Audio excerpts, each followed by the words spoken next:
ಕುಂಭಮೇಳದ ಬಗ್ಗೆ ನಿಮಗೆ ಗೊತ್ತಾ? ಕುಂಭಮೇಳ 3 ರೀತಿಯ ಕುಂಭಮೇಳಗಳಿವೆ.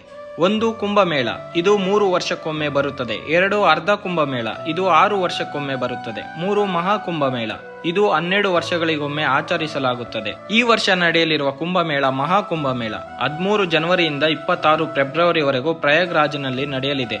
ಕುಂಭಮೇಳದ ಇತಿಹಾಸವೆಂದರೆ ಸಮುದ್ರ ಮಂಥನ ಸಮಯದಲ್ಲಿ ಅಮೃತ ಬರುತ್ತದೆ. ರಾಕ್ಷಸರಿಗೆ ದೊರೆಯದಂತೆ ಅಮೃತವನ್ನು ಒಂದು ಕುಂಭದೊಳಗೆ ನಾರಾಯಣ ತೆಗೆದುಕೊಂಡು ಹೋಗುವಾಗ 4 ಜಾಗದಲ್ಲಿ ಬೀಳುತ್ತದೆ.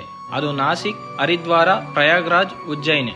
ಎಲ್ಲಿ ಬೀಳುತ್ತೋ ಅಲ್ಲಿ ಎಲ್ಲ ಸಾಧು ಸಂತರು, ಗೋರಿಗಳು ಎಲ್ಲರೂ ಸೇರುವುದರ ಮುಖಾಂತರ ಆಚರಣೆ ಮಾಡುತ್ತಾರೆ ಹಾಗೂ ಪಾಪಗಳು ನಿವಾರಣೆಯಾಗಿ ಮೋಕ್ಷವನ್ನು ಪಡೆಯುತ್ತಾರೆ ಎನ್ನಲಾಗುತ್ತದೆ. ಈ ಬಾರಿ ನಡೆಯುವ ಕುಂಭಮೇಳ ತುಂಬಾ ಪ್ರಮುಖ. 144 ವರ್ಷಗಳ ನಂತರ ಬರುವ ಕುಂಭಮೇಳವಾಗಿದೆ.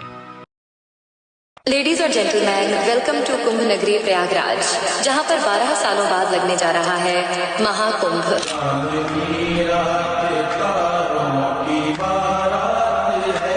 दिल की